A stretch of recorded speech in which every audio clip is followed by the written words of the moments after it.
அல்லாஹுவின் அருள் வேண்டி துவங்குகிறேன். அன்பிற்குரியவர்களே, தாய்மார்களும் நிறைய வந்திருக்கிறார்கள். ஆண்களை விட அதிகமாகவே வந்திருக்கிறார்கள்.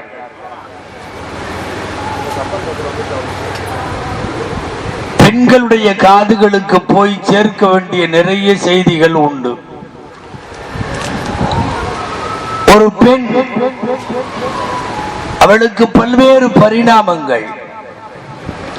மகளாக இருக்கிறாள், சகோதரியாக இருக்கிறாள், மனைவியாக இருக்கிறாள், தாயாக இருக்கிறாள், மருமகளாக இருக்கிறாள், மாமியாவாக இருக்கிறாள், நாத்தனாவாக இருக்கிறாள்.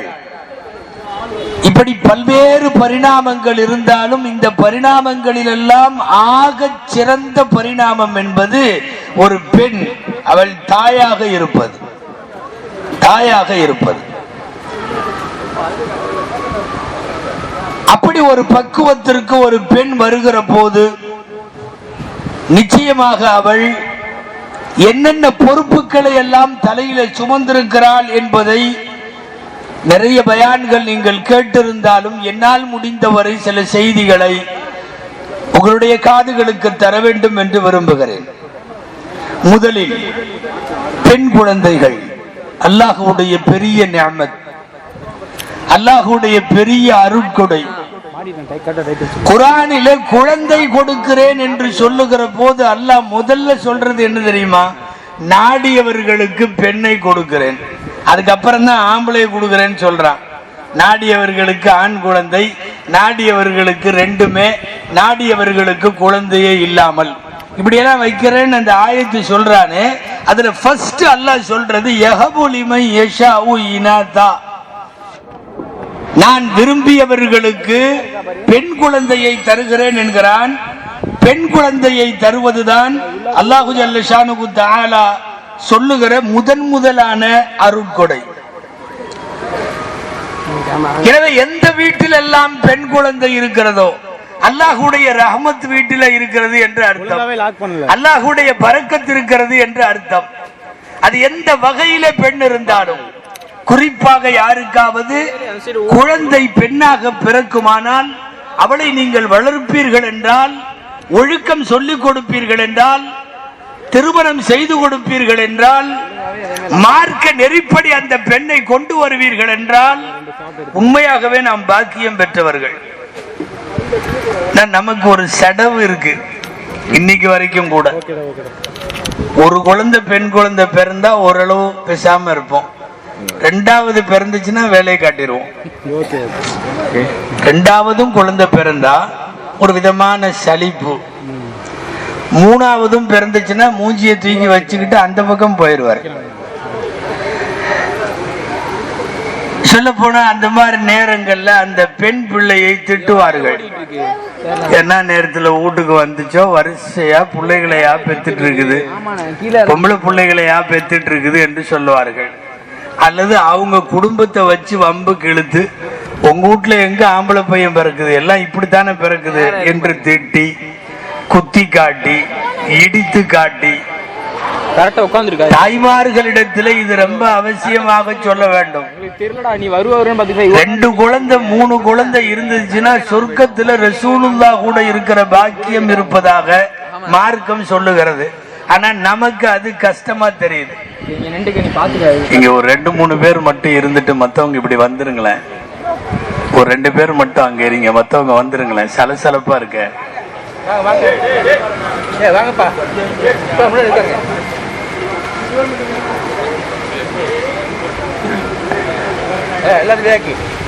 பிறந்த உடனே சில பேர் விசாரிக்கிறதே வேற மாதிரி தான் இருக்கும். தமிழ்ல ஒரு கெட்ட வார்த்தை ஒண்ணு கண்டுபிடிச்சு வச்சிருக்காங்க, பொட்டைன்னு சொல்லி. பிறந்த உடனே அதை கேட்பாங்க, பொட்டையா அப்படிம்பாங்க. ரொம்ப மோசமான கெட்ட வார்த்தை அது. ஆம்பளைக்கு அந்த மாதிரி ஒரு வார்த்தையை வச்சு யாரும் கேட்கறது இல்லை. சில பேர் பச்சையாவே கேட்டுருவாங்க. தமிழ்நாட்டுல சில இடங்கள் அப்படி இருக்கு. குழந்தை பிறந்துருச்சுன்னு சொன்ன உடனே வரவா செலவாமா. உங்களுக்கு புரியுதா? ஆம்பளை பையன் வரவு, பொம்பளை புள்ள செலவு. கடைசி காலத்துல படுத்தா பக்கத்துல இருந்து பாக்குறது பெண் குழந்தை தான், ஆண் குழந்தைகள் அல்ல. நீங்கள் கவனிக்க வேண்டும். நபி ஸல்லல்லாஹு அலைஹி வஸல்லம் அவர்களுக்கு 3 ஆண் மக்களை கொடுத்த இறைவன் 3 பேரையும் பருவ வயதிற்கு முன்னாலேயே தன்னிடம் அழைத்து கொண்டான். 4 பெண் மக்களைத்தான் கொஞ்ச காலம் வைத்தான். அவர்கள் பருவமானார்கள், அவர்கள் திருமணமானார்கள், அவர்கள் பிள்ளைகள் பெற்றார்கள், அவர்கள் மருமகனுடைய வீட்டுக்கு புகுந்த வீட்டுக்கு போனார்கள், ரசூலுல்லாவுக்கு பேரன் பேத்திகளை பெற்றுக் கொடுத்தார்கள். பெருமானார் ஸல்லல்லாஹு அலைஹி வஸல்லத்தினுடைய கடைசி படுக்கையிலே ஃபாத்திமா ரலியல்லாஹு அன்ஹா பக்கத்திலே இருந்தார்கள். இதுவெல்லாம் உங்களுக்கு தெரியும். நோய்வாய்ப்பட்டு விட்டால், நொடிந்து போய்விட்டால், முடங்கி போய்விட்டால், மூளையில் படுத்து விட்டால், ஆம்பளை பசங்களை விட அருகிலிருந்து நம்மை பார்த்து கொள்ளுவது பெண் குழந்தைகள். நான் சொல்ல வருவது, பெண் குழந்தை என்பது பெரிய நிஅமத், அது அருட்கொடை. ஒரு நிகழ்ச்சி நினைவுக்கு வருகிறது. ஒரு குழந்தைய மடியில வச்சுட்டு முஆவியா ரலியல்லாஹு அன்ஹு, நபி தோழர், 5வது கலீஃபா, அலி ரலியல்லாஹு அன்ஹுவுக்கு பின்னாலே அமீருல் முஃமினீனானவர், அந்த கலீஃபா முஆவியா ரலியல்லாஹு அன்ஹு மடியில ஒரு குழந்தை. வரவேண்டிய ஷாயா வந்துரும், நீங்க அந்த பக்கம் திரும்பாம என்னையவே கொஞ்சம் பாருங்களேன். சமோசா கேப்ல நம்ம பயான் எங்கேயும் போய் வந்தவர் கொஞ்சம் லேசா சலிச்சுக்கிறாங்க. என்ன இது, என்ன பெண் குழந்தையா பேத்தியா அப்படின்னு கேட்டுட்டு, என்ன இந்த குழந்தைங்க, இன்னஹுன்ன யுகர்ரிபுனல் புஅதா வயுபஇதுனல் குர்பா, பக்கத்துல இருக்கிறவனை எல்லாம் தூரமாக்கி விட்டுட்டு தூரமா இருக்கிறவனை எல்லாம் பக்கத்துல கொண்டு வந்து வச்சுட்டு போயிருவாங்க இந்த பிள்ளைங்க. அதாவது அண்ணன், தம்பி, வாப்பா, அக்கா, தங்கச்சி, இவங்களை எல்லாம் கல்யாணம் வரை ரொம்ப நெருக்கமானவங்க. இவங்களை எல்லாம் தூரமாக்கி விட்டுட்டு எங்கேயோ தூரமா இருந்தவன் மச்சான், மச்சின்ன, மாமனா, மாமியா, மைத்துனி, கொழுந்த, இந்த சொந்தத்தை எல்லாம் பக்கத்துல வச்சுக்கிறாங்க. அப்போ சமீபத்தில் இருப்பவர்களை தூரமாக்கி விட்டு தூரமாக இருப்பவர்களை சமீபத்தில் வச்சுக்கிற பிள்ளைங்க தானே இதுகெல்லாம், இந்த பொம்பளை பிள்ளைங்க அப்படிங்கிற மாதிரி கொஞ்சம் சலிச்சுக்கிட்டு பேசும்போது அந்த சஹாபி பதில் சொல்லுகிறார்கள், ரலியல்லாஹு அன்ஹு, நீங்க அப்படி சொல்லாதீங்க. மா நதப அலல் ஸகீர் அலல் மர்தா வலா அதஃப அலல் கபீர் வலா ஹன்ன அலல் ஸகீர் மித்லஹுன்ன. சின்ன குழந்தைகளை அவங்கள மாதிரி வேற யாரும் பார்த்துக்க முடியாது. நோயாளிகளை அவங்க யாரும் பரிவு காட்டுற மாதிரி காட்ட முடியாது. பெரியவங்களை அவங்க பக்குவமா கவனிச்சுக்கிற மாதிரி வேற யாரும் கவனிக்க முடியாது. இப்படி ஒரு 3 வரி சொல்லி இந்த பிள்ளைகளை அப்படியெல்லாம் நினைக்காதீங்க பெண் பிள்ளைகளைன்னு சொல்லுவாங்க. நீங்க கவனிக்கணும், உண்மையாலுமே குழந்தைகளை கையாளுறதுக்கு நமக்கு தெரியாது, ஆம்பளைகளுக்கு தெரியாது. ஆம்பளை கையில கொடுத்தா அந்த குழந்தை சரியா வளராது. ஏன்னா இவருடைய அந்த அந்த வன்முறை போங்கு சில நேரம் வேற மாதிரி ஆயிரும். சில தகப்பனாரு குழந்தைய காதை பிடிச்சுதான் தூக்குவான், இப்படியே தூக்குவாங்க. நல்ல பேர் சொல்லி கூப்பிடுறது கூட இல்லை, கண்ட பேரெல்லாம் சொல்றதெல்லாம் உண்டு. பெண்களுக்கு ரப்பு இயற்கையாகவே அதை வைத்திருக்கிறான், ஒரு மென்மையை அல்லாஹ் வைத்திருக்கிறான். அந்த மென்மை என்ன செய்யும் என்றால், பெரியவர்களை, நோயாளிகளை, குழந்தைகளை, பலவீனமானவர்களை மென்மையோடு பார்க்கும். ஆண்ட அந்த மென்மை இருக்காது. யாரும் குறை சொல்றேன்னு நினைச்சுக்க வேண்டாம், நம்ம கூரே அப்படித்தான், நம்ம படைப்பின் கூரே அப்படித்தான். உங்களுக்கு எல்லாம் தெரியும், கல்லு மண்ணெல்லாம் குழைச்சுதான் ஆதம் அலைஹிஸ்ஸலாத்தை படைச்சது. அது களிமண். குர்ஆன் சொல்லுகிறது, மின் சல்சாலிம் மின் ஹமஇம் மஸ்னூன், தட்டினால் சட்டி போல தட்டினால் சப்தம் வரக்கூடிய களிமண், காய வைக்கப்பட்ட களிமண். ஆதம் அதிலிருந்து வர்றார். இப்ப கல்லு மண்ணெல்லாம் குழைச்சு அவர் வர்றதுனால அவர் கொஞ்சம் ஹார்டா தான் இருப்பார். நல்ல வேளை அந்த அம்மா ஹவ்வாவை களிமண்ல இருந்து படைக்கல. அல்லாஹ் என்ன பண்றான் தெரியுமா? ஆதம் அலைஹிஸ்ஸலாமினுடைய இதயத்தின் ஈரப்பகுதியில் அதற்கு பக்கத்தில் இருக்கிற விழாவிலே இருந்து படைத்து உருவாக்கி விட்டான். அது முழுக்க முழுக்க மென்மையாகத்தான் இருக்கும். கல்லு மண்ணில இருந்து வர்றதுனால நாம எப்பவுமே கொஞ்சம் ஹார்டு தான். அவங்க கல்லு மண்ணில இருந்து வரல, அதனால அவங்க எப்போதுமே மென்மைதான். அந்த மென்மைதான் குழந்தை வளர்க்க தேவை. அந்த மென்மைதான் பெரியவர்களை பார்க்க தேவை. அந்த மென்மைதான் நோயாளிகளை பராமரிக்க தேவை. நீங்க சில பேர் நினைக்கலாம், எங்க வீட்டுல மாத்தமா இருக்குது, நான் மென்மையா இருக்கேன், வீட்டுல ஹார்டா இருக்காங்க. சில குடும்பங்கள்ல எப்படியும் விவகாரம் இருப்பது உண்டு. வேகமா சிரிக்கிறத பார்த்தா அப்படி இருக்கும் போல தெரியுது. ஹைர் அல்ஹம்துலில்லாஹ். இப்ப ஆணுக்கு இருக்கக்கூடிய ஹார்ட்னஸ், பெண்ணிடத்தில் இருக்கக்கூடிய சாஃப்ட்னஸ், இந்த ரெண்டும் சேருகிற போது இல்லறம் அழகாக இருக்கும். ரெண்டும் ஹார்டா இருந்தா குடும்பம் விளங்காது, ரெண்டும் சாஃப்டா இருந்தாலும் சரிப்படாது. அல்லாஹ்வுக்கு தெரியும், வெளி விவகாரங்களை கவனிக்கிற, சம்பாத்தியத்தை கவனிக்கிற, 4 நகரங்களுக்கும் நாடுகளுக்கும் போகிற ஒரு ஆண் என்பவன் அவன் ஹார்டாக இருக்க வேண்டும். கொஞ்சம் வீட்டிலேயே இருந்து குழந்தையை கையாளுகிற, சிறுவர்களை பெரியவர்களை கையாளுகிற, குடும்ப நிர்வாகத்தை கையில வைத்திருக்கிற அந்த பெண்களை பொறுத்தவரை அவர்கள் சாஃப்டாகத்தான் இருக்க வேண்டும் என்பது அல்லாஹ்வின் முடிவு. எனவே அவரை களிமண்ணிலே படைத்தான், இந்த அம்மாவை விழா எலும்பிலிருந்து படைத்தான். இப்போ யூடியூப்ல அப்புறம் போட்டுக்கலாம் தம்பி, கொஞ்சம் நான் டிஸ்டர்ப் பண்ணாம இருங்களே. அன்பிற்குரியவர்களே, அந்த சஹாபி என்ன சொல்லுகிறார்? பெண் குழந்தைகளை பத்தி மட்டமா நினைக்காத, சின்ன குழந்தைகளை ஹேண்டில் பண்றது இவங்கெல்லாம் ஹன்னால சவீர், அதாவது பிரியப்படுவதில், குழந்தைகளை பிரியப்படுவதில், நேசிப்பதில் இவங்களை மாதிரி யாரும் இல்லை. நம்மெல்லாம் குழந்தைய நம்ம கையில 4 நாள் கொடுத்தா தெரியும், என்னால ஹேண்டில் பண்ண முடியாது. அதனால தான் எலிமெண்டரி ஸ்கூல்ல பூரா டீச்சரை போடுறது, கான்வென்ட்ல பூரா வாத்தியாரை போடுறது இல்லை. வாத்தியாரை போட்டா குழந்தை படிக்கிறதுக்கு வராது. பூராமே டீச்சர் தான், எலிமெண்டரியில, கான்வென்ட்ல, அங்க இங்க எல்லாம். காரணம் என்னன்னா, அந்த குழந்தைகளை கையாளுகிற பொறுமையை ரப்புல் ஆலமீன் அவர்களுக்கு வைத்திருக்கிறார். ஊர் பக்கம், எங்க ஊர் பக்கம் சொல்லுவாங்க, இங்க என்னன்னு தெரியல, பொம்பளைக கையில பெண்கள் கையில, அதை முதல்ல சொல்ல வேண்டாம், ரெண்டாவது சொல்லலாம். அதாவது ஆண்கள் கையில கொடுத்த குழந்தையும் பெண்கள் கையில கொடுக்கிற சம்பளமும் விளங்காதும்பாங்க. இப்ப நம்ம ஃபர்ஸ்ட் மட்டும் எடுத்துக்குவோம், ஏன்னா 2வது வரி வேணாம். அவங்களும் உட்காந்துருக்காங்க, நல்லா தானே பேச்ச ஆரம்பிச்சாரு, திடீர்னு வேற மாதிரி போறாரு. இப்பதான் கொஞ்ச நாளா அந்த ஆள் ஏதோ நம்ம கையில கொடுத்துட்டு இருக்காரு அப்படிங்கிற மாதிரி நினைக்கிறது உண்டு. அன்பிற்குரியவர்களே, ஆண்கள் கையில குழந்தை கொடுத்தால் அந்த குழந்தையை வளர்க்கிற சூழ்நிலை நமக்கு இல்லை. அதே போலத்தான் நோயாளிகளை கையாளுவது நம்மளால முடியாது. ஒரு 10 நாள் ஒரு பேஷண்ட் படுத்திருக்காருன்னு வைங்களேன், ஆம்பளைங்க 10 நாள் பாத்திர முடியுமா?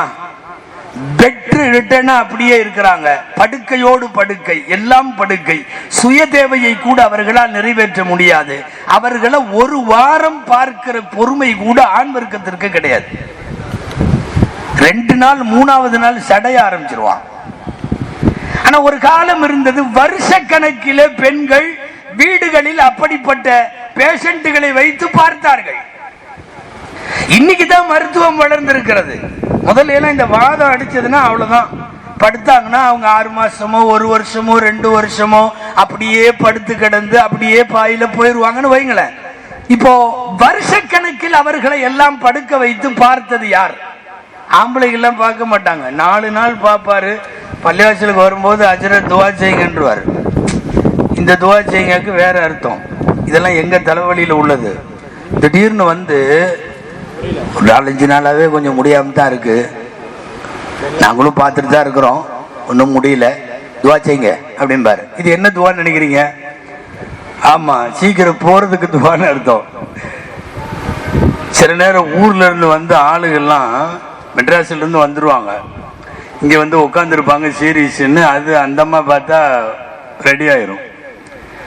இப்போ அப்போன்னு இழுக்கும். டாக்டர் சொல்லுவார் 24 மணி நேரம், 48 மணி நேரம், 2-3 நாள் அப்படியே இழுத்துட்டு இருப்பாங்க. போறவங்க திரும்ப போக மாட்டாங்க. ஏன்னா போயிட்டு உடனே திரும்பி வர வேண்டியது இருந்துச்சுன்னா என்ன பண்றது? ஒரு 2 நாள் இருந்து முடிச்சுட்டே போயிடுவோம். இப்ப எல்லாரும் எதிர்பார்த்துட்டு உட்காந்துருப்பான். ஆமா, அந்த பக்கம் ஆலிம் சாப் போனாருன்னு வைங்களேன், துவா செய்யுங்க ஹஜ்ரத், வந்து 2 நாள் ஆச்சு அப்படிம்பாங்க. இப்ப அவர் என்ன துவா செய்யணும்னு நினைக்கிறீங்க? அவர்கிட்ட துவா செய்ய சொல்றதே வேற. சென்னையில அந்த மாதிரி உள்ள ஒரு பேஷண்ட்டை ஒரு ஆலிம்சாவை கூப்பிட்டு போய் 1 வாரமா எல்லாம் சொந்த பந்தம் எல்லாம் சுத்தி உட்கார்ந்து இருக்குது, போக மாட்டேங்குது, கொஞ்சம் ஓதி பாருங்கன்னு கூப்பிட்டு போயிருக்காங்க. அவர் என்னத்தை ஓதினாரோ அந்த எந்திரிச்சு உட்காந்துச்சு. சமயங்கள்ல அன்பிற்குரியவர்களே, ஒரு பேஷண்ட் படுத்துட்டா அவங்கள பார்க்கிற பக்குவம் ஆண்கள்கிட்ட இல்ல. நம்மளுக்கு அந்த பொறுமை பத்தாது. வருஷ கணக்கிலே பார்த்தார்கள். இப்ப புரியுதா உங்களுக்கு? ஆள் இருந்தா தான் சரி வரும் என்பது மனித குலம் ஒத்துக்கொள்ளுகிற உண்மை.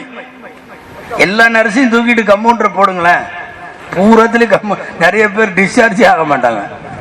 அப்படியே பின்னாடி வழியா ஆம்புலன்ஸ் வந்து கூட்டிட்டு போயிடும். அன்பிற்குரியவர்களே, கான்வென்ட்டுகளிலே டீச்சர் நிற்கிறார்கள், ஆஸ்பத்திரிகளிலே நர்ஸுகள் நிற்கிறார்கள், வீட்டிலே பெரியவர்களை பார்ப்பது, வயதான தாய் தந்தை, வயதான மாமனார் மாமியார், மாமியாவை பார்க்கறாங்களான்னு தெரியல. அது ஒண்ணு மட்டும் பிரச்சனை இருக்கு. பெரியவங்களை எல்லாம் பார்த்துருவாங்க, அதெல்லாம் இருக்கு. அந்த மாமியான்னு சொன்னா அது என்னமோ தெரியல. அது ஆதம் அலைஹிஸ்ஸலாம் காலத்திலிருந்தே பகை இருக்குமோ என்னமோ தெரியல. மாமியாவுக்கும் மருமகளுக்கும் பிரச்சனைங்கிறது சர்வதேச அளவிலானது. ஆக பெரியவர்களை பார்ப்பதாக இருந்தாலும் இதெல்லாம் யார் பார்ப்பா? பெண்கள் தான் பார்ப்பார்கள் என்று பெண் குழந்தையை பற்றி சலித்து கொண்ட ஒரு சஹாபிக்கு சொன்ன வார்த்தை முஆவியா ரலியல்லாஹு தஆலா அன்ஹு. என்னுடைய மனதிலே இருந்த ஆக தீமையான எண்ணத்தை நீங்கள் போக்கிவிட்டீர்கள் என்று பேசுகிறார்கள். பெண் குழந்தைகள் இந்த மண்ணில் அல்லாஹ் கொடுத்த பெரிய நிஅமத். நாம மட்டும்தான் தொடர்ந்து 1வது 2வது எல்லாம் வந்து பெண் குழந்தை பிறந்துட்டா கொஞ்சம் டிஃபரெண்டா பேர் வைக்கிற கூட்டிட்டு போவாங்க. ஊர்ல அஜர்த்த ஆலிம்சாவை, வாங்க குழந்தை பிறந்திருக்கு பேர் வைக்கலாம் வாங்க அப்படிம்பாங்க. நாம அந்த சந்துக்குள்ள போகும்போது என்ன குழந்தைன்னு யூகிச்சிட முடியும். ஏன்னா ஆம்பளை பையனா இருந்தா அந்த முன்னாடி சீரியல் செட்டு போட்டு அத பாட்டு ஒன்ன கொளுத்தி ஒரு 10 பேத்துக்கு சொல்லி அந்த பொட்டணத்துல எல்லாம் பூந்தி லட்டெல்லாம் போட்டு தட்டா புடான் இருக்கும். நீங்க அங்கேயே முடிவு பண்ணிக்கணும் பையனுக்கு தான் பேர் வைக்க போறோம். சில வீடு மவுத்தூடு மாதிரி இருக்கும், அமைதியா இருக்கும், யாரும் இருக்க மாட்டாங்க. பொண்ணை பெத்தவன் உக்காந்துருப்பான், விதியேன்னு அந்த பிள்ளைய பெற்றவன், அவன் அந்த பெண்ணை தாய் பெற்றவன் இருப்பான், 2 பேர் 3 பேர் மட்டும் இருப்பாங்க. பேர் வைங்கம்பாங்க. என்ன பேர்? என்னமாவது வைங்க அப்படிம்பாங்க. நம்ம இதெல்லாம் பார்த்தா நம்ம அந்த தோரணையிலேயே புரிஞ்சுக்கலாம். அதாவது பெண் குழந்தைகள் என்று சொன்ன உடனே இன்றளவுக்கும் ஏற்படுகிற சலிப்பு, அதெல்லாம் ஒரு காலம். குர்ஆனிலே அல்லாஹ் சொல்லுகிறார், பெண் குழந்தை பிறந்துச்சுன்னு சொன்ன உடனே முகம் கருத்து போய்விடும். முஸ்வத்தன் வஹுவ கதீம் வைதா புஷ்ரா அஹதுகும் பில் உன்ஸா, பெண் குழந்தை பிறந்தது என்று நற்செய்தி கூறப்பட்டால், கொஞ்சம் குர்ஆனுடைய வாக்கியம் கவனிங்க, செய்தி சொல்லப்பட்டால் இல்ல, பெண் குழந்தை பிறந்தது என்று நல்ல செய்தி சொல்லப்பட்டால், புஷ்ர பஷாரத் என்று அர்த்தம், நல்ல செய்தி வாழ்த்து செய்தி சொல்லப்பட்டால், வல்லவஜுஹு முஸ்வத்தன் வஹுவ கதீம், கோபத்தை துக்கத்தை மென்று விழுங்கி அவனுடைய முகம் கருத்து போகிறது. எந்த அளவுக்கு முடிவு பண்ணுவானா? எதவாரா மினல் கௌமி மின் சூஇ மா புஷ்ர பிஹி, சொல்லப்பட்ட செய்தி அவ்வளவு தீயது, மக்களிடமிருந்து மறைந்து கொள்வான், வீட்டை விட்டு வெளியே வர்றதில்லை. திடீர்னு ஒரு ஆளுக்கு தாடி வச்சிருக்கிற ஆளுக்கு தாடியை எடுத்து விட்டா, மீசை இருக்கிற ஆளுக்கு மீசையை எடுத்து விட்டா, கொஞ்ச நாள் பப்ளிக்ல வர்றதுக்கு யோசிப்பாங்கல்ல, அந்த மாதிரி பெண் குழந்தை பிறந்தவன் வெளியே வர மாட்டானா, வீட்டுக்குள்ள உட்கார்ந்துருப்பானா. என்ன யோசிப்பானா? அல்லாஹ் சொல்லுகிறான், அயும்சிகுஹு அலா ஹூனின் அம் யதுஸ்ஸுஹு ஃபித் துராப். கேவலத்தோட கேவலத்தோட கேவலமா வச்சுக்கலாமா அல்லது மண்ணில் போட்டு புதைச்சிடலாமா? அயும்சிகுஹு அலா ஹூன், கேவலத்தோடு வைத்துக் கொள்வதா, அம் யதுசுகு ஃபித்துராப், மண்ணிலே போட்டு புதைப்பதா என்று அவன் பேசுவானாம். அல்லாஹ் சொல்றான், அலா சாஅமா யஹ்குமூன், நீங்க செய்யற முடிவு மோசமான முடிவுப்பா அப்படிங்கிறான்ல. ஏன்னா இவனுக்கு பையன்னா பிடிக்கும், பொண்ணுன்னா பிடிக்காது. சரி, பொண்ணை பூரா புதைச்சுக்கிட்டே இருந்தீங்கன்னா அடுத்து பையனை பெற்று தர்றது யாரு? யாரு பெற்று தருவா? அந்த வாக்கியத்திலே தப்சீர்ல எழுதுகிறார்கள், சாஅமா யஹ்குமூன், இவங்க செய்யற முடிவு மோசம்னு அல்லாஹ் ஏன் சொல்றான்னா, இதனால தான் சொல்றான், இருக்கிற பெண்களை எல்லாம் நீ புதைத்து கொண்டே இருந்தால், ஆண் மட்டும் வேண்டும் என்றால் அடுத்த தலைமுறை ஆண்களை உனக்கு பெற்று தரப்போவது யாரு? நம்மெல்லாம் பொதுவா குழந்தை பிறந்த வீட்டுல போய் சந்தோஷமா வாழ்த்து சொல்லுவோம், மௌத்தா போன வீட்டுல போய் ரொம்ப சோகமா ஆறுதல் சொல்லுவோம், பரவாயில்ல சப்ரா இரின்னு. ஆனா அன்னைக்கு ரசூலுல்லாவுடைய காலத்துல மட்டும்தான் பொம்பளை புள்ள மௌத்தா போனா போய் சந்தோஷமா கை கொடுப்பான். நேரம் எல்லாம் வீட்டுக்கு போயிடுவானுங்க, கங்க்ராச்சுலேஷன்ஸ் புள்ள போயிருச்சுன்னு கேள்விப்பட்டேன், மௌத்தா போச்சுன்னு கேள்விப்பட்டேன். இறப்பிற்கு வாழ்த்து சொன்ன சமூகம் பெண் குழந்தைகளை அவ்வளவு தூரம் பாவித்தது. ஆக மொத்தத்தில் இந்த மண்ணில் தரப்பட்ட பெண் குழந்தைகள் என்பது அல்லாஹ்வினுடைய பெரிய கிருபை, அருட்கொடை, நிஅமத், அது ஜீனத், அது ஹிபத், அது அல்லாஹ்வினுடைய பெரிய வரம். அப்படிப்பட்ட பிள்ளைகளை பேரண்ட்ஸ் நடத்துறது எப்படி, சொந்த பந்தம் நடத்துறது எப்படி, கணவன் உள்ளிட்ட புகுந்த வீடு நடத்த வேண்டியது எப்படி என்றெல்லாம் தான் நான் சில விஷயங்களை, ஏன்னா என்னுடைய தலைப்புல ஒரு பெண்ணை சுற்றி இருப்பவர்கள் பெண்ணை எப்படியெல்லாம் கையாள வேண்டும் என்று பேச சொல்லி இருக்கிறார்கள். நல்ல தலைப்பினுடைய கோணமும் கூட. முதல்ல வீட்டில் இருக்கிற பெண்ணை எந்த காலத்திலேயும் ஆணை விட மட்டமாக நினைக்க கூடாது என்கிறார்கள் நபிகள் ஸல்லல்லாஹு அலைஹி வஸல்லம். ஆணை விட மட்டமாக நினைக்க கூடாது. ஒரு ஹதீஸ் வருதல்ல, நானும் பெண் குழந்தைய பெற்றவரும் இப்படி இருப்போன்னு ரசூல்லா விரலை சேர்த்து சொன்னாங்க அப்படின்னு நீங்க கேள்விப்பட்டிருப்பீங்க. சும்மா பெண் குழந்தை பெத்துட்டா மட்டும் விரல் இல்ல, ரசூல்லா சொன்ன வாக்கியத்தை கவனிக்கணும். மவுலிதா அலைஹி பின்துன், யாருக்கு பெண் குழந்தை பிறக்கிறதோ, ஃபலம் யஇதுஹு, அவன் குழி தோண்டி புதைக்கல, வலம் யுஹின்ஹு, அந்த பெண் குழந்தையை கேவலப்படுத்தல, வலம் யுஅஸ்ஸிர் வலதஹு அலைஹா, ஆம்பளை பையனை, வீட்டில் இருக்கிற பையனை இந்த பிள்ளைய விட கொஞ்சம் உயர்வாக காட்டல அப்படின்னா அந்த தந்தையும் நானும் மறுமையில இப்படி இருப்போம் என்று நபி ஸல்லல்லாஹு அலைஹி வஸல்லம் சேர்த்து சொன்னார்கள். இன்னைக்கு நம்ம எந்த வீட்டில் அப்படி இருக்கோம் சொல்லுங்க பார்க்கலாம்? பையன்னா அவன் கொஞ்சம் மேல, நீ எல்லாம் கீழே. அடிக்கடி ஆமா அவன் போவான், அவன் பையன், ஆமா அவன் வாங்குவான், அவன் ஆம்பளை பையன், எல்லா விதத்திலும் பெண்ணை மட்டம் தட்டுகிறார்கள் அல்லவா? ரசூலுல்லாவோடு இருக்கிற பெண்கள், பெண்களுடைய தந்தைமார்கள் ஆணை விட பெண்ணை மட்டமாக ஒரு வீட்டிலே பேச மாட்டார்கள் என்று நபிகள் நாயகம் ஸல்லல்லாஹு அலைஹி வஸல்லம் தெரியப்படுத்துகிறார்கள். ஒருத்தர் ரசூலுல்லாஹ்ட்ட வந்தார், அவருக்கு பஷீர்னு பேர். பஷீர், அவருடைய பையன் நுஅமான்.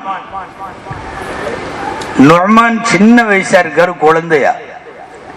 அத்தா பஷீர் நுஅமான் கையை பிடிச்சு கூட்டிட்டு போறார். பிற்காலத்தில் இந்த ஹதீஸை நமக்கு அறிவிக்கிறது அந்த நுஅமான் தான். அவர் பெரியவராய் அறிவிக்கிறார். என்ன சொல்றாரு, நான் சின்ன வயசு குழந்தையா இருந்தப்போ எங்க அத்தா என்னை கூட்டிட்டு ரசூலுல்லாஹ்ட்ட போனாங்க. போய் சொன்னாங்க, எனக்கு 2 மனைவி, நான் இந்த 2வது மனைவிக்கு இந்த பையன் பிறந்திருக்கு நுஅமான், என்னுடைய சொத்துல நான் இதை என் பையனுக்கு எழுதி வைக்கிறேன்னு ஒரு சொத்தை சொன்னார். இந்த பையனுக்கு நான் கொடுக்கறேன்னார். நபி ஸல்லல்லாஹு அலைஹி வஸல்லம் உடனே கேட்டாங்க, உனக்கு வேற இந்த பையன் அல்லாம குழந்தைகள் இருக்கான்னார். ஆமான்னார். அவர் பையன் புள்ள எல்லாமே இருக்கு, பொண்ணு எல்லாம் இருக்குன்னாரு. அவங்களுக்கெல்லாம் இதே மாதிரி கொடுத்துருக்கியான்னு கேட்டாங்க ஸல்லல்லாஹு அலைஹி வஸல்லம். இல்ல கொடுக்கல, இவருக்கு மட்டும்தான். அப்பன்னா என்னை சாட்சிக்கு கூப்பிடாத, ஒரு பாரபட்சமான சொத்து பரிவர்த்தனைக்கு நான் சாட்சியாக வரமாட்டேன், போயிருன்னு சொல்லி ரசூலுல்லாஹ் திருப்பி அனுப்பிச்சிட்டாங்க. நான் எங்க அத்தாவோட எங்க வாப்பா கூட நான் திரும்பி வந்துட்டேன்னு சொல்றாரு. யாரு? நுஅமான் ரலியல்லாஹு அன்ஹு. ஆண் குழந்தைகள் பெண் குழந்தைகள் இருக்கிற வீட்டுல இப்போ இன்னைக்கு நினைச்சு பாருங்க, அந்த பாரபட்சம் இல்லைன்னு எந்த வீடாவது சொல்ல முடியுமா? சொத்து பிரிக்கிறப்போ பொண்ணுகளை கூப்பிட வேண்டியது, உங்களுக்கெல்லாம் ஆளுக்கு 1 லட்சம் ரூபாய் தர்றோம், கையெழுத்து போட்டு கொடு அப்படிங்கிறது. ப்ராப்பர்ட்டி 5 கோடியா இருக்கும். ப்ராப்பர்ட்டி 5 கோடி அல்லது 10 கோடி. பெண் குழந்தைகளுக்கு கூப்பிட்டு என்ன சொல்றதுன்னா, ஆளுக்கு 1 லட்சம் வாங்கிட்டு கையெழுத்து போட்டு கொடு, அல்லது ஆளுக்கு 5 லட்சம் தர்றேன் கையெழுத்து போட்டு கொடு. என்னன்னா பெரும் சொத்துக்களுக்கு சொந்தக்காரர்கள் நாம தான், பெண்களுக்கு இல்லை. இது அல்லாஹ்விற்கு எதிரான முடிவு, ஷரியத்திற்கு எதிரான முடிவு. ஷரியத் அப்படி சொல்லல. இவர் விவரமா பேசுவார். உனக்கு தான் கல்யாணத்தப்ப எல்லாம் செலவெல்லாம் பண்ணமல்ல, 5 லட்சம் ரூபாய் செலவு பண்ணி கல்யாணம் பண்ணமல்ல, நகையெல்லாம் போட்டமல்ல, இதெல்லாம் பண்ணமல்ல, அதெல்லாம் பண்ணமல்ல, அதெல்லாம் பண்ண சொல்லி ஷரியத் சொல்லல. ஷரியத்து 50 பவுன் போட சொல்லுச்சா? ஷரியத்து 100 சேலை வச்சு கொடுக்க சொல்லுச்சா? ஷரியத்து 1 கோடி ரூபாயில மண்டபம் பிடிச்சி கல்யாணம் பண்ண சொல்லுச்சா? ஷரியத்தே சொல்லாத செலவுக்கு இவர் பண்ணிடுவாராம். பண்ணிட்டு ஷரியத்து கொடுக்க சொல்றப்போ நான் தான் உனக்கு பண்ணிட்டேன்ல போறான். ஒரு ஆணை படிக்க வைப்பதில் ஏற்படுகிற செலவோ, ஒரு பெண்ணை கட்டி கொடுப்பதில் ஏற்படுகிற செலவோ, அது பாக பிரிவினை நேரத்தில் பார்க்க கூடாது. இன்னைக்கு அப்படி இருக்கா சொல்லுங்க? பெரும்பாலான வீடுகள்ல நீ உனக்கு 50,000 வாங்கிட்டு கையெழுத்து போட்டு கொடு, உனக்கு என்ன? அல்லாஹ் சொல்லுகிறபடி தாருங்கள். அவனும் நீங்கள் வெளி விவகாரத்தை கவனிப்பதால் உங்களுக்கு 2 பங்கு சொல்லுகிறான். அவள் வீட்டில இருப்பதால் 1 பங்கு சொல்லுகிறான். அந்த 1 பங்கு கூட தரல அப்படின்னு சொன்னா, பாரபட்சமான முறையில் பெண் குழந்தைகளை முதல்ல அனுப்பக்கூடாது, ஆளாக்க கூடாது, பாரபட்சம் காட்டக்கூடாது. இன்னைக்கு இருக்கிற பெற்றோர்கள் குடும்பங்களுக்கு சொல்ல வேண்டிய முக்கியமான இன்னொரு செய்தி என்ன தெரியுமா? ரொம்ப செல்லமா பெண் குழந்தைகளை வளர்க்கிறது. அல்லாஹு அக்பர். சில வீடுகள்ல முக்கியமான டெசிஷன்களை அந்த பொண்ணு தான் எடுக்குது. ஒரு 15 வயசு இருக்கும். இன்னைக்கு என்ன சாப்பாடுங்கிறதையும் அதுதான் முடிவு பண்ணுது. எந்த கடையில நம்ம போய் பர்ச்சேஸ் பண்ணணும், ஷாப்பிங் பண்ணணுங்கிறத அதுதான் முடிவு செய்யுது. எல்லாமே செல்லம் கொடுக்கிறதுக்கு ஒரு எல்லை இருக்குது. ஓவர் செல்லம், ஓவர் கனிவு என்ன ஆகுது தெரியுமா? புகுந்த வீட்டிற்கு வாழ போனவள் 3-4 வருஷத்திலேயே எனக்கு புருஷன் வேணான்னு சொல்லிட்டு திரும்பி வர்றா. அங்கே அட்ஜஸ்ட்மெண்ட் மனோபாவத்தோடு அவள் வாழவில்லை. அனுசரித்து போகிற மனப்பான்மை இன்றைக்கு 2000க்கு பிந்தைய பெண் குழந்தைகள்கிட்ட இல்லைங்கிறதுக்கு முக்கியமான காரணம் அவர்களுடைய பெற்றோர்கள். அறவே வறுமைனா என்னன்னு தெரியாம பிள்ளைய வளர்க்கிறாங்க. அவள் கேட்டதெல்லாம் வாங்கி கொடுக்கிறாள். நோம்புக்கு பெருநாளைக்கு ஒரு நேரத்தில் போன ரம்ஜானுக்கு ஒரு ஹவாய் செருப்பு வாங்கி கொடுத்தாங்கன்னா அடுத்த ரம்ஜானுக்கு தான் ஹவாய் செருப்பு அடுத்தது. இதுக்கு இடையில பிஞ்சதுன்னா பின்னூசி குத்தியே போட்டுட்டு இருக்கணும். இன்றைக்கு இருக்கிற பெரியவர்களுக்கு அதுவெல்லாம் தெரியும். பிஞ்ச செருப்பை போட்டே தான் இருப்போம். அந்த ரப்பரை எத்தனை தடவை தான் திருப்பி திருப்பி ஓட்டைக்குள்ள சொருகி போட்டிருக்கோம். 5-6 விதமான செருப்பு ஷூக்கள்ல இன்றைக்கு நம்முடைய பெண்கள் அறவே வருத்தம் தெரியாமல், வறுமை தெரியாமல், ஏழ்மை தெரியாமல், கஷ்டம் தெரியாமல் ஒரு பிள்ளைகளை நீங்க வளர்க்கறதுனால வர்ற விளைவு என்ன தெரியுமா? இன்னைக்கு பெருகி வரும் தலாக்குகள், பெருகி வரும் விவாகரத்துகள். விவாகரத்து கேட்கிறவங்க யாரும் 60-70 வயசெல்லாம் இல்ல, எல்லாம் 25 வயசு. கேட்டா நாங்க புதிய தலைமுறை, நாங்க படிச்சோம், பட்டம் வாங்கணும், கிழிச்சோங்கிறாங்க. நம்முடைய நன்னிமா, உம்மம்மா, வாப்பம்மா, அத்தம்மா இருக்க, அத்தம்மாவெல்லாம் ஒன்னும் படிக்கல, ஆனா வாழ்க்கை பாடத்தை அழகாக படித்திருந்தார்கள். ஒரு கணவனோடு 40-50 வருஷம் அனுசரித்து ஒரு கூட்டு குடும்பத்தில், ஒரு பிரம்மாண்டமான குடும்பத்தில் பிரமாதமான மருமகளாக உங்க அத்தம்மானால வாழ முடிஞ்சு, உன்னால வாழ முடியல, இது ஜெனரேஷன் கேப், நீ சொல்ற நான் படிச்ச ஒன்னு. அவர்கள் தான் வாழ்க்கை பாடத்தை சரியாக படித்தார்கள். நீ இங்கிலீஷ் எழுத்து பூரா வாங்கி பின்னாடி போட்டு வச்சிருக்க. MA, BA, BTech, MTech, PhD, மண்ணாங்கட்டின்னு அத்தனை பட்டமும் வாங்கியிருக்கிறோம். ஆனால் வாழ தெரியவில்லையே. ஆக ஓவரான செல்லத்தில் வளர்க்கப்படுகிற குழந்தைகள் தான் இப்படி சந்தி சிரிக்கிற சூழ்நிலையிலே வந்து நிற்கிறது. உங்களுக்கு நம்புறதுக்கு கஷ்டமா இருக்கலாம். நடந்த செய்தி, அன்பிற்குரியவர்களே, நடந்த செய்தி. சென்னையில ஒரு குடும்ப பஞ்சாயத்து, ரெண்டு பக்கமும் பேச விடுறாங்க. பொதுவா இந்த பஞ்சாயத்துல சில நேரம் அப்படி கொஞ்ச நேரம் சண்டை நடக்கும். பேச விட்டா நீ மட்டும் அப்படியா இப்படியா அதான் உதான், இவன் மாப்பிள்ளை வீட்டுக்காரன் அங்க கத்துவான், அங்க பொண்ணு வீட்டுக்காரன் இவங்களை பார்த்து நீ அப்படி பண்ணலையா இப்படி பண்ணலையா, அன்னைக்கு இதா இன்னைக்கு இதான்னு கொஞ்ச நேரம் எல்லாம் கத்துனதுக்கு அப்புறம் தான் நம்ம பஞ்சாயத்துக்காரங்க பேசணும். ஜமாத்துல உள்ளவங்க, உங்களுக்கு தெரியும், நிறைய ஜமாத் தலைவர்கள், ஐக்கிய ஜமாத்து எல்லாம் வந்திருக்கீங்க, உங்களுக்கு எல்லாம் தெரியும். இப்படி பேசுறப்போ மாப்பிள்ளை வீட்டை பார்த்து இந்த பொண்ணோட தகப்பன் நிறைய குற்றச்சாட்டு சொல்றான். என் பிள்ளைய அப்படி பண்றாங்க இப்படி பண்றாங்கன்னு. அதுல ஒரே ஒரு சாம்பிள் சொல்லிட்டா, உண்மையாலுமே அந்த தகப்பன் சொன்னது, என் பிள்ளைய 7 மணிக்கே எழுப்பிடுறாங்கிறான். உங்களுக்கு புரியுதா? அவன் வீட்டுல பிள்ளைய எப்படி வளர்த்திருக்கான்னு தெரியுதா? இப்ப அடிக்க வேண்டியது அவனைத்தான் கட்டி வச்சு அடிக்கணும். அன்பிற்குரியவர்களே, உண்மை. அதாவது எந்த ஃபஜ்ரு தொழுகையும் இல்லாமலேயே அடுத்த தலைமுறை பெண்களும் ஆண்களும் வருகிறார்கள்.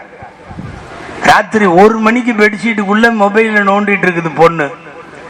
இவர் என் பிள்ளையெல்லாம் நல்ல புள்ளன்ட்டு இவர் படுத்திருப்பாரு. 1 மணிக்கு என்ன கிராத்தா கேக்குது, இல்ல ராத்திரி 1 மணிக்கு பயானா கேக்குது. பெட்ஷீட்டுக்குள்ள படுத்து தூங்கினதுக்கு அப்புறம் கீ கீன்னு சத்தம் வருது. எவனோ 1:30 மணிக்கு அஸ்ஸலாமு அலைக்கும்ங்கறா, இவ வாலைக்கும் சலாம்னு அனுப்புது. நான் சொல்ல வந்தது, ஒரு பிள்ளையை கையாளக்கூடிய பெற்றோர் இந்த அளவுக்கெல்லாம் செல்வத்தோடு வளர்க்க முடியாது. எங்க மாவு அரைச்சு அரைச்சு கைகள் காய்ச்சி போச்சிருந்தானே அந்த அம்மா ஃபாத்திமா ரலியல்லாஹு அன்ஹா, இஷ்டகத் ஃபாத்திமத்து மினர் ருஹா ஃபி யதிஹா, கையிலே ஏற்பட்ட மரத்து போன காய்த்து போன கை. பெண்ணுடைய கையின் மென்மை ஃபாத்திமாவுடைய கையிலே இல்லை, அது உழைத்து மரத்து போன கையாக இருக்கிறது.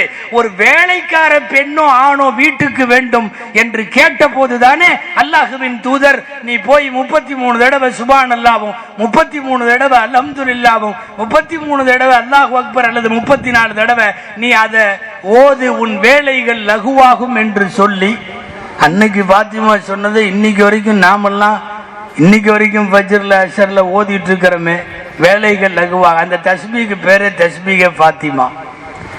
இன்னைக்கு நாம ஓதனாலும் தஸ்பீக்கு பேர் என்னங்க? ஃபாத்திமா. என்ன தஸ்பீக? ஃபாத்திமா.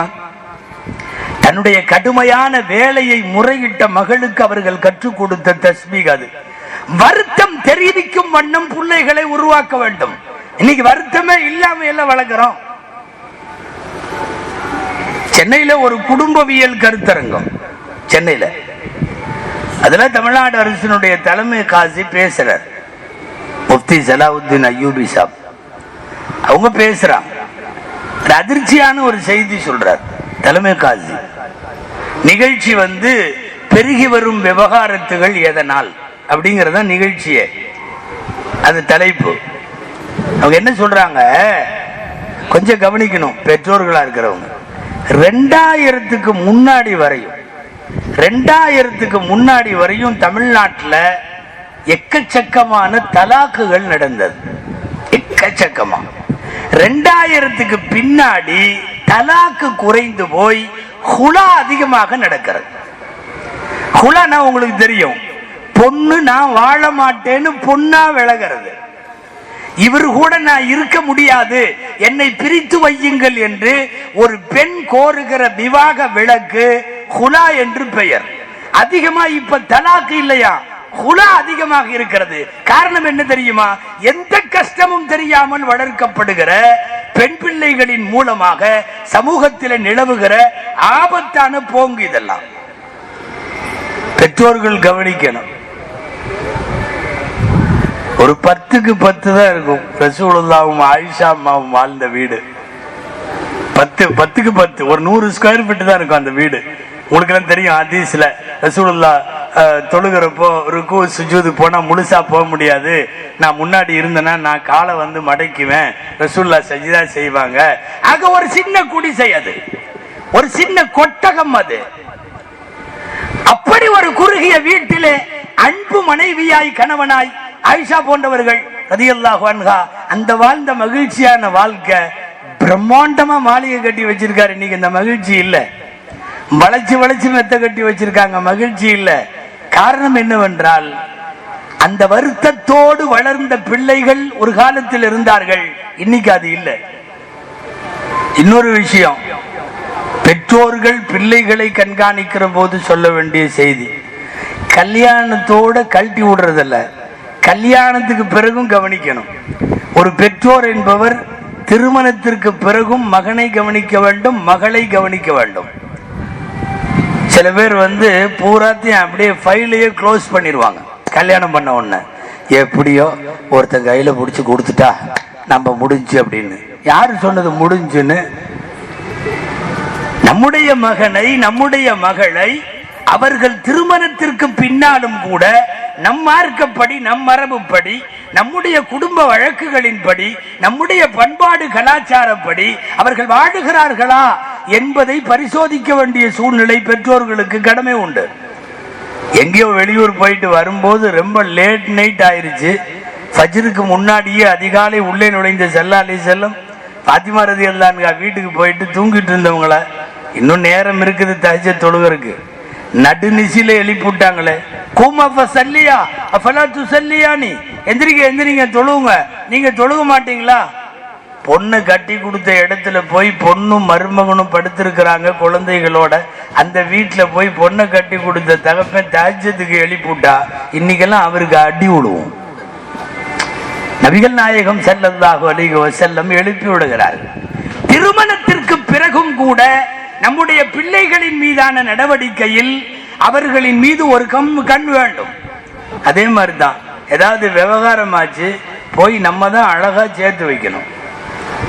உடனே டப்புன்னு ஏமா ஏதாவது சின்னதா ஏதாவது ஆச்சுனாலும் சொல்லு, நான் அப்பா கூட்டிட்டு வந்துடுறேன், நீ யாருக்கும் ஒன்னும் பயப்படாத, உனக்கு உன்னை கட்டிக்கிறதுக்கு வரிசையில் நிக்கிறானுவோ இந்த ஆளையெல்லாம் பள்ளிவாசல்லே கட்டி வச்சு அடிக்கணும்.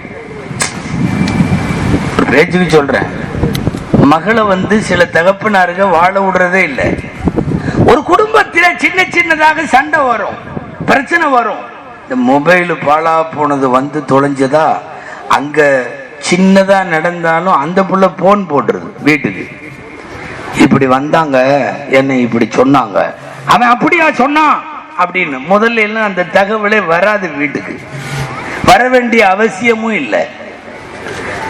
ஒரு குடும்பத்தில் சண்டைகள் இருக்கும், சச்சரவு இருக்கும். உடனடியாக பிறந்த வீட்டுல போய் போட்டு கொடுக்கிறது இந்த பொண்ணுங்களுடைய தப்பு. அல்லாஹு அக்பர்.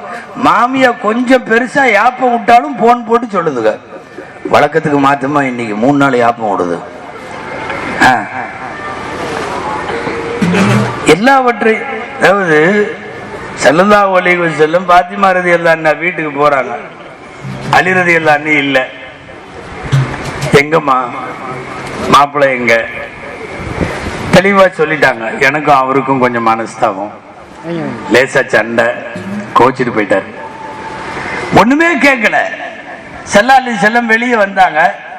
ஒரு சஹாபியை கூப்பிட்டு அலி எங்கன்னு பாரு அப்படின்னு சொல்லி விட்டாங்க. அவரு போய் எல்லாம் ரவுண்ட் அடிச்சுட்டு பார்த்துட்டு தான் வர சொன்னாங்க, கூட்டிட்டு வர சொல்ல. சில பேர் பார்த்துட்டு வந்தா கூட்டிட்டு வந்துருவாங்க. அவர் சஹாபி தெளிவா இருந்தார், பார்த்துட்டு வந்துட்டார். யார சொல்லலாம், அலியுன் எனாமு ஃபில் மஸ்ஜித், அலி பள்ளிவாசல்ல தூங்கிட்டு இருக்காரு. முல்லாக்கி தவுடு மஸ்ஜித் தக்குமாங்க. ஆலிம்ஷா ஓடி போனா எங்க ஓடுவார்? பள்ளிவாசல் வரைக்கும் தான் ஓடுவார். அதனால அலி ரலியல்லாஹு அன்ஹு எங்க இருக்காங்க? பள்ளிவாசல்ல படுத்திருக்காங்க. அவரையே கூப்பிடுப்பா அல்லது தட்டி விடுப்பா அப்படிலாம் சொல்லல. நீ போ. ரசூலுல்லாஹ் போகிறார்கள். மகளை கொடுத்த மணப்பெண்ணுடைய தந்தை பள்ளிவாசலுக்கு போகிறார்கள். போனா அவங்க படுத்திருக்கிறாங்க. அந்த வெயில்னாலேயோ என்னவோ மணலு கீழே அலி ரலியல்லாஹு அன்ஹு படுத்திருக்காங்க. சும்மா மேல ஒரு துண்டு போட்டிருக்காங்க. முதுகுல ஈரத்துல மணல் ஒட்டி இருக்கு. மணல் ஒட்டி இருக்குது. அந்த மணல் ஒட்டன பேரை கிண்டல் பண்ற மாதிரி ரசூலுல்லாஹ் காலை தட்டி இப்படி சொன்னாங்க, கும் யா அபா துராப், கும் யா அபா, ஏய் மண்ணுடைய தகப்பனாரே எந்திரி, மண்ணின் மைந்தரேன்னு நம்ம சொல்றோம்ல, அந்த வார்த்தை மண்ணின் மைந்தர ஏந்திரி அப்படின்னாங்க. ரசூல்லா சொன்னது என்னன்னா, மண் அப்பி இருக்குது முதுகுல எல்லாம், அவருடைய மணலும் வியர்வையும் சேர்ந்து அவரு எந்திரிச்சிட்டார். வாங்க போலாம் வீட்டுக்கு வந்துட்டார். நான் வர்றேன்ட்டு ரசூல்லா கிளம்பி போயிட்டாங்க. இந்த ஹதீஸ் முழுக்க உலகத்திலே இருக்கிற பெண்களை பெற்றெடுத்து திருமணம் செய்து கொடுத்த தாய் தகப்பன் அத்தனை பேருக்குமான செய்தி ஒண்ணு என்ன தெரியுமா? கடைசி வரையும் மகள்கிட்ட உனக்கும் அவருக்கும் என்னமா சண்டைன்னு ரசூல்லா கேட்கல. அலி ரலியல்லாஹு அன்ஹு கூட்டிட்டு வர்றப்ப கூட ஏமாப்பிள்ள என்ன பிரச்சனை, என் பொண்ணு ஏதாவது தப்பா பேசிச்சா கேட்கல. ஏன்னா ரசூலுல்லாவுக்கு தெரியும், ஒரு கணவன் மனைவின்னு இருந்தா மனஸ்தாபம் வரும். அவ்வப்போது வார்த்தைகள்ல அதுல இதுல சண்டை வரும். சில நேரம் கோவிச்சுக்குவாங்க, வெளியே போவாங்க, பள்ளியாசல்ல போய் படுத்துக்குவாங்க, அப்புறம் வந்துருவாங்க. இதெல்லாம் தெரியும். கடைசி வரையும் ரசூல் ஸல்லல்லாஹு அலைஹி வஸல்லம் ஃபாத்திமாட்ட என்ன சண்டைன்னு கேட்கல. நாம இன்னைக்கு பண்ற தகராறு அதுதான். என்னன்னா, எனக்கும் அவருக்கும் பிரச்சனை, என்ன பிரச்சனைன்னு கேட்க வேண்டியது. துருவி துருவிக்க, சரி நீ அப்படி சொன்னியா, அதுக்கு அவர் என்ன சொன்னாரு, சரி சரி அதுக்கு நீ என்ன சொன்ன, மாத்தி மாத்தி. அதாவது 5 இதுல இருந்த சண்டைய 50 டிகிரி கொண்டு போறது, பெருசாக்கி. நீ இப்படி கேட்டுக்க வேண்டியதானே, நீ ஏன் சும்மா விட்ட? மொத்தத்துல இவன் தலாக்கு வாங்க போறான்னு அர்த்தம். அப்படியே பில்டப் பண்றது ஒரு சண்டைய. நான் சொல்றது தகப்பனா இருந்தாலும் சரி, தாயா இருந்தாலும் சரி. ரசூலுல்லாஹ் கேட்கல. நாம என்ன அவங்கள விடவா பெரிய விஐபி? பாத்திமாவை விடவா நம்முடைய பெண் சிறந்தவள்? ஒரு வார்த்தை கேட்கலையே, என்னமா சண்டைன்னு கேட்கவே இல்லை. தெரியும் ரசூலுல்லாஹ்வுக்கு ஏதாவது சண்டை வந்திருக்கும், கோவிச்சுட்டு அலி ரலியல்லாஹு அன்ஹு பள்ளிவாசலுக்கு போயிருப்பாங்க. ரசூலுல்லாஹி ஸல்லல்லாஹு அலைஹி வஸல்லம் அவர்கள் வளர்த்த பிள்ளை வளர்ப்பு இன்னைக்கு இருக்கிற பேரண்ட்ஸுகள் அத்தனை பேருக்குமான செய்தி. ஒரு பெண்ணை சுற்றி இருப்பவர்கள் என்று யோசிக்கிற போது, அன்பிற்குரியவர்களே, பெண்ணுக்கு கற்றுக் கொடுக்கிற ஆசிரியர்கள், இந்த உஸ்தாதுகள் இருப்பாங்கல்ல, குர்ஆன் மதரசாவில் பெண் உஸ்தாதுகள், ஆலிமா மதரசாவில், முபல்லிகா மதரசாவில் பிள்ளைகளை உருவாக்குகிற ஆசிரியைகளின் பங்கு ரொம்ப முக்கியமானது. ஒரு குழந்தைய, சின்ன குழந்தைக்கு அது ஒழுக்கமும் விவரமும் வர்ற வயசுலயே மார்க்க சட்டம் பூரா சொல்லி கொடுத்துடணும். உங்களுக்கு தெரியும், காலத்தினுடைய கொடுமை, இன்னைக்கு இருக்கிற அபாயகரமான சூழ்நிலை. எல்கேஜி யூகேஜி பிள்ளைகள்கிட்ட எல்லாம் குட் டச் பேட் டச்சை பத்தி பாடம் நடத்துறான். யாராவது உன்னை தொட்டால், இப்படி தொட்டால் அது குட் டச், இப்படி தொட்டால் அது பேட் டச். இந்த மாதிரி எல்லாம் பொல்லாத காலத்தில் நாம் வாழுகிறோம். குழந்தை மதரசாவிற்கு வருகிற போது, குழந்தை பாடம் படிக்க வருகிற போது, பள்ளிக்கூடத்திற்கு போகிற போது, அங்கே எழுத்தறிவிக்கிற கற்றுத்தருகிற மக்கள் ரொம்ப முக்கியமானவர்கள். அவங்க நல்ல முறையில கல்வியை கொடுக்கணும். நல்லா மட்டும் கல்வியை நாம கொடுத்துட்டோம்னா நம்மளை விட அவங்க எங்கேயோ போயிருவாங்க. அவுலியாக்களில் 1000 அவுலியாக்கள் அடைய முடியாத உயரத்தை ராபியா பஸ்ரியா என்ற பெண்மணி அடைந்தார்கள். உங்களுக்கு தெரியும், 1000 பெரியவர்கள் விலாயத்து பெற்ற மேன்மக்கள் அடைய முடியாத உயரத்தை நஃபீசத்துல் மிஸ்ரியா போன்ற பெண்மக்கள் அடைந்தார்கள். நாம பெண்களுக்கு கரெக்டா கொடுக்கறது இல்லை. கொடுத்துட்டோம்னா ஆண்களை எல்லாம் மிஞ்சி விடுவார்கள். சமச்சீருக்கு முன்னாடி ஸ்டேட் லெவல்ல தொடர்ந்து ஃபர்ஸ்ட் வந்துட்டு இருக்கிறது அவங்க தானே. நம்ம பையன் பூரா பின்னாடி நிற்பான். கேட்டீங்கன்னா நாங்க விட்டு கொடுத்துட்றோம்மா. ஆக பெண்கள் தான் தொடர்ந்து முன்னணியில இருப்பார்கள்.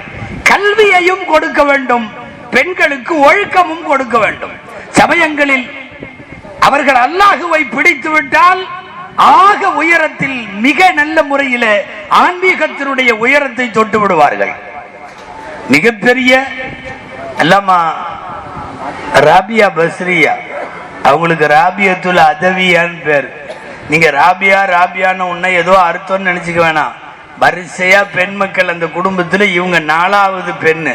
ராபியான்னா 4வதுன்னு அர்த்தம். அது ராபியா இல்ல, ராபியா. ராபியா 4வதுன்னு அர்த்தம். படித்தார்கள், இல்மு படித்தார்கள், ஒழுக்கம் படித்தார்கள். அல்லாஹ் ரசூலை படித்தார்கள். எந்த உயரம் போனார்கள் தெரியுமா? அல்லாஹு அக்பர். ஏராளமான வலிமார்கள் அவர்களிடம் தோற்று போக வேண்டும், அவ்வளவு தூரம் போனாங்க. அவங்கள்ட்ட ஓதருக்கு நிறைய மாணவர்கள் ஸ்கிரீனுக்கு அப்பால இருப்பார்கள். இறைநேசர்கள்லாம் இருக்கிற சபையிலேயே கேட்டாங்க, நீங்கெல்லாம் எதுக்காக அல்லாஹ்வை வணங்குறீங்க சொல்லுங்க பார்க்கலாம், சொல்லுங்க பார்க்கலாம். சில பேர் சொர்க்கத்துக்கு போகணும், சில பேர் நரகத்துக்கு போகக்கூடாது,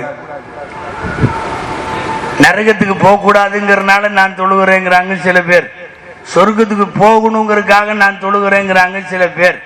நபியா பஸ்ரி அம்மா கேட்டாங்க, சொர்க்கமும் நரகமும் இல்லைன்னா தொழுக மாட்டீங்களான்னு கேட்டாங்க.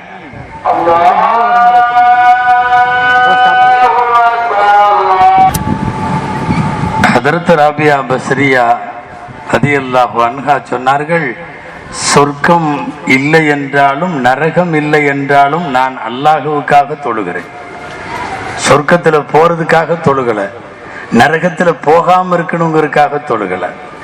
தாய்மார்கள் வந்திருக்கிறார்கள் என்பது மட்டுமல்ல, அமைதியோடு வேற இருக்கிறாங்க. பொதுவா அவங்கள ஒரு இடத்துல உட்கார வச்சுட்டாவே இந்த கல்யாண மண்டபம் மாதிரி ஒரு அட்மாஸ்பியர் வந்துடும். அவங்க பேச ஆரம்பிச்சிருவாங்க ஏதாவது. இங்க இந்த ஊர்ல அது என்னமோ தெரியல, அமைதியா உட்கார்ந்துருக்காங்க. அன்பிற்குரிய தாய்மார்களே, நம்முடைய மூத்த முன்னோடிகளில் தாய்மார்களில் நஃபீசா ரலியல்லாஹு அன்ஹான்னு ஒருத்தர் இருந்தாங்க. நான் என்ன சொல்ல வர்றேன்னா, பெண் பிள்ளைகளுக்கு நல்ல மார்க்கத்தை கொடுத்துட்டா சிகரம் தொட்டு விடுவார்கள். அவர்கள் கொடுக்கணும், ஆசிரியர்களாக இருக்கிறவங்களும் பெற்றோர்களாக இருக்கிறவங்களும் சேர்ந்து. நஃபீசா ரலியல்லாஹு அன்ஹா மிஸ்ர்ல குடியிருந்தார்கள். எனவே நஃபீசா மிஸ்ரியான் பேர். எந்த அளவு உயரம் போனாங்க தெரியுமா? உலகத்திலேயே பெரிய சட்டமேதையாக இருக்கிற இமாம் ஷாஃபி ரஹ்மத்துல்லாஹி அலைஹி ஓதி கொடுத்தாங்க. ஷாஃபி ரஹ்மத்துல்லாஹி அலைஹி உஸ்தாதுகள் பட்டியலை எடுத்தீங்கன்னா அதுல உஸ்தாது நஃபீசான்னு வருது. என்னன்னா, ஷாஃபி இமாம் மிஸ்ர்ல 4 வருஷம் இருந்தாங்க. கடைசியா மௌத்தா போனது அங்கதான். 4 வருஷம் மிஸ்ர்ல இருந்தப்போ காலையில பாடம் நடத்துறதுக்கு போறப்பவும் திரும்பி வர்றப்பவும் வழியில இருந்தது நஃபீசா அம்மா வீடு. போய் சலான் சொல்லி பாடத்துல கிதாபுகள்ல சட்டங்கள்ல ஷரியத்துல சந்தேகத்துக்கு அந்த அம்மாட்ட இருந்து விடை தேடிட்டு போவாங்க. வரும்போதும் அப்படியே வருவார்கள். ஆச்சரியம் என்ன தெரியுமா? உலகத்துல மிகப்பெரிய மகானாக, வலியாக, இறைநேசராக, சட்டமேதையாக போற்றப்படுகிற இமாம் ஷாஃபி ரஹ்மத்துல்லாஹி அலைஹி வஃபாத் ஆகிறப்போ வீட்டில் உள்ளவங்கள்ட்ட எல்லாம் சொன்னாங்க, நான் மௌத்தா போயிட்டா என் ஜனாசாவை எடுத்துட்டு போறப்போ நஃபீசா அம்மா வீட்டில் கொண்டு போய் கொஞ்சம் வைங்க, அவங்க தொழுதுட்டு தனியா அவங்க தொழுது துவா செஞ்சு கொடுத்ததுக்கு அப்புறம் எடுத்துட்டு போய் நீங்கெல்லாம் தொழுது அடக்கம் பண்ணுங்க அப்படின்னு சொல்லியிருந்தாங்க. கடுமையான கூட்டம். இமாம் ஷாஃபி ரஹ்மத்துல்லாஹி மறைவுல மிஸ்ர்ல அரசர் சொல்லிட்டாரு, வசியத் என்கிற மரண வாக்கு மூலப்படியே செய்யுங்கன்றார். பெரும் மக்கள் திரளுக்கிடையில் எடுக்கப்பட்ட ஜனாசாவை நஃபீசா அம்மா வீட்டுல கொண்டு வந்து வைக்கிறாங்க. அவங்க துவா செஞ்சு அனுப்பினதுக்கு அப்புறம் அந்த ஜனாசா போகிறது. உலகத்தினுடைய ஆகப்பெரிய மார்க்க அறிஞர்கள் சில பெண்களிடத்தில் ஓதினார்கள், சில பெண்களின் துஆவை வேண்டி நின்றார்கள். தாய்மார்களுக்கு தர வேண்டிய மார்க்க ஞானத்தை கொடுத்தா உலகத்தில் ஆகப்பெரிய உயரத்திற்கு போவார்கள் என்று சொல்லுகிறேன். அன்பிற்குரியவர்களே, வீட்டுக்கு முன்னாடி கபர் குழி தோண்டி வச்சிருப்பாங்க. அவங்களே அவங்க வீட்டுக்கு முன்னாடி அவங்களே கையில டெய்லியும் தோண்டினாங்க. தோண்டி தோண்டி தோண்டி தோண்டி அழகான கபர் குழி ரெடி, ஒரு மையத்தை வைக்கிற அளவுக்கு. என்ன பண்ணாங்க தெரியுமா? டெய்லியும் அவங்க வீட்டுல இருந்து கொஞ்ச நேரம் நேர உள்ள இறங்கி கபூர்ல போய் உட்காந்து குரான் ஓதுவாங்க. இப்ப என்ன ஆயிடுச்சுன்னா, இப்படி டெய்லியும் போய் போய் போய் போய் அந்த ரூம் பழக்கமா போச்சு, கபர் பழக்கமா போச்சு. நமக்கெல்லாம் பிரச்சனை என்னன்னா, திடீர்னு கொண்டு போய் குளிக்கல போடுறதுனாலதான். டெய்லி அந்த இடத்துக்கு போயிட்டே இருந்தா என்ன ஆயிரும்? இது பெட்ரூமு, இது கிச்சன் ரூமு, இது ஹாலு, இது டைனிங்கு, இப்படி போயிட்டே இருந்தா அது கபரு.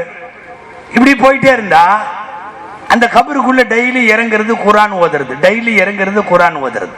நான் எதற்கு சொல்லுகிறேன் தாய்மார்களே, நஃபீசத்துல் மிஸ்ரியா ரலியல்லாஹு அன்ஹா தங்கள் ஆயுசுல அவங்க அவங்களுக்காக தோண்டன கபரு குழியில 192 குரான் முடிச்சாங்க. அல்லாஹு அக்பர். கத்த முடிக்கிறோமல்ல, முக்கி 3 குரான் முடிக்கிறதுக்குள்ள நாம படுற பாடு. ரம்ஜான்ல ஒரு குரான் முடிக்கிறப்போ 192 குரான் கபருக்குள்ள உட்கார்ந்து ஓதுனாங்க. அங்க வேலைக்கார அம்மா ஒண்ணு இருந்தது, அவங்க சொந்தக்கார அம்மா, அந்த அம்மா பேரும் ஃபாத்திமா தான். அவங்க சொன்னாங்க, நஃபீசா அம்மா இறங்கி இறங்கி குரான் ஓதுவாங்க. கடைசியா அவங்க கடைசி 190 குரான் அவங்க முடிச்சப்போ ரூஹு அங்கேயே போச்சு. எல்லாத்துக்கும் வெளியே போய் கபருக்கு கொண்டு போவோம். இவங்களுக்கு கபர்ல ரூஹு போய் வெளியே கொண்டு வந்து வச்சாங்க. கொஞ்ச நேரம் உள்ள ரூஹு போச்சு.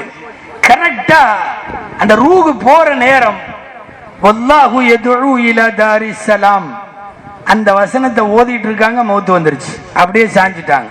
அந்த இடத்துக்கு என்ன தெரியுமா அர்த்தம்? அல்லாஹ் உங்களை தாருஸ்ஸலாம் என்கிற சொர்க்கத்திற்கு அழைக்கிறான் அப்படின்னு அர்த்தம். சில பேர் ஓதும் போது அந்த முடிவு, அவர்களுடைய மரணத்தினுடைய முடிவு திருக்குர்ஆனுடைய வார்த்தைகள்ல அல்லாஹ் சிலேடையாக தெரிவிப்பான்.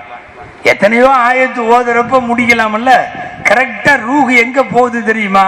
வல்லாஹு யதுஉ இலா தாரிஸ் ஸலாம், அல்லாஹ் உங்களை தாருஸ்ஸலாமுக்கு கூப்பிடுறான், வாங்க. தாருஸ்ஸலாம் என்பது சொர்க்கத்தினுடைய பெயர். மிகப்பெரிய சிகரம் தொட்ட பொம்பளைகள்லாம் இருந்தாங்க. சரியா தர வேண்டிய மார்க்க அறிவை நாம கொடுத்துட்டோம்னு சொன்னா மிகப்பெரிய உயரத்துக்கு போயிடுவாங்க. அந்த காலத்துல உள்ள பொம்பளைகள்லாம் எவ்வளவு தூரம் பெண்கள்லாம் மார்க்க அறிவோடு இருந்தாங்க அப்படிங்கிறதுக்கு எனக்கு ஒரு நிகழ்ச்சி நினைவுக்கு வருது. இந்த ஹாரூன் ரஷீது பாதுஷாவுடைய காலத்துல பெண்களுக்கெல்லாம் போட்டி வைப்பார். போட்டி வச்சு தங்க காசு பரிசு கொடுப்பார். அவருக்கு நல்லா தெரிஞ்சிருக்குது, தங்க காசு பரிசுன்னா கிளவியிலிருந்து குமரி வரையும் எல்லாரும் வருவாங்க அப்படின்னு அவங்களுக்கு தெரியும்.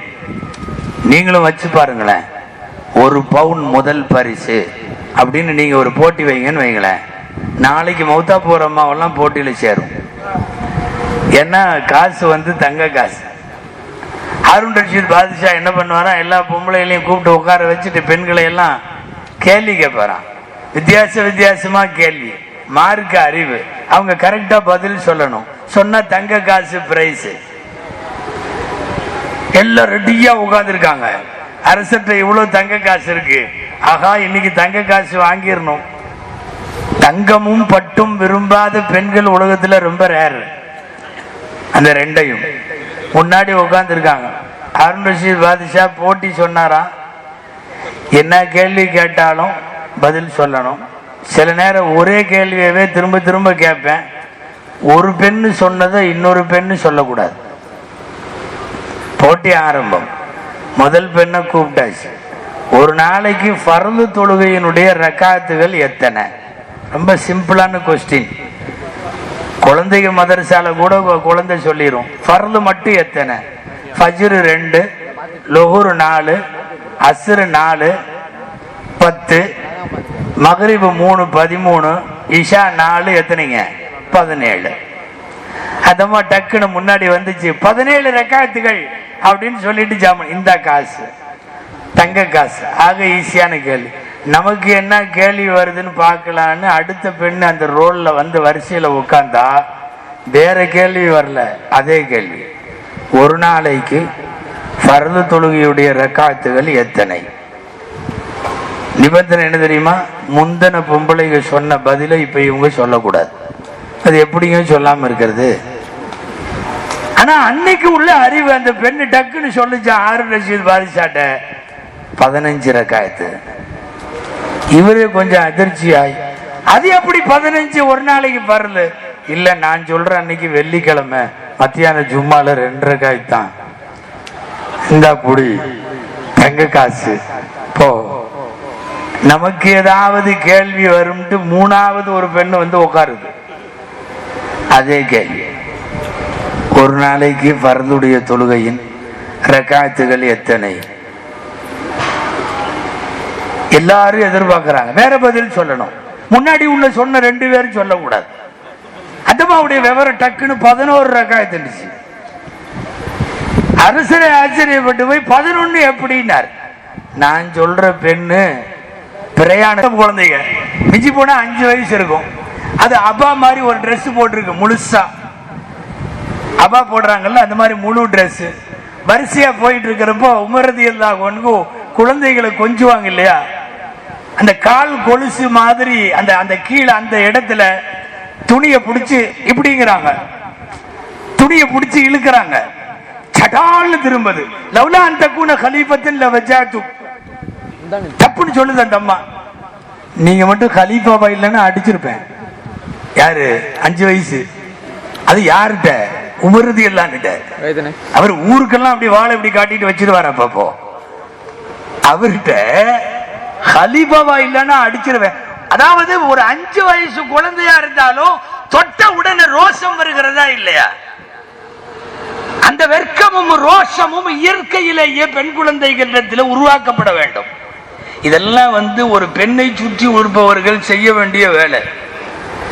இனி பெண்ணை நான் முடிவுக்கு வருகிறேன். கடைசி செய்தி, கணவன்மார்களா இருக்கிறவங்க, புகுந்த வீட்டில் இருக்கிறவங்க, நிறைய பேச முடியாது, எனக்கு நேரமும் பயணத்தினுடைய சூழ்நிலையும் இல்லை. அன்பிற்குரியவர்களே, ஷரியத்து பிரகாரம் தயவு செய்து ஒரு பெண்ணை உங்கள் வீட்டில் வாழுவதற்கு விடுங்க, அது போதும். கணவனா இருந்தாலும் சரி, அது வீட்டில் வேற யாரா இருந்தாலும் சரி. ஃபர்லான தொழுகையை தொழுகிறேங்கிறா, குறுக்க நிக்காதீங்க. ஃபர்லான நோன்பு வைக்கிறேங்குது அந்த பெண், குறுக்க நிக்காதீங்க. பர்தா விஷயத்துல நான் இப்படித்தாங்குது, குறுக்க நிக்காதீங்க. சில பேர் கூறு கட்டவனும் இருக்கான், ஃப்ரெண்டுகளை எல்லாம் கூப்பிட்டு உட்கார வச்சுட்டு மனைவியை வான்னு கூப்பிடுவான்.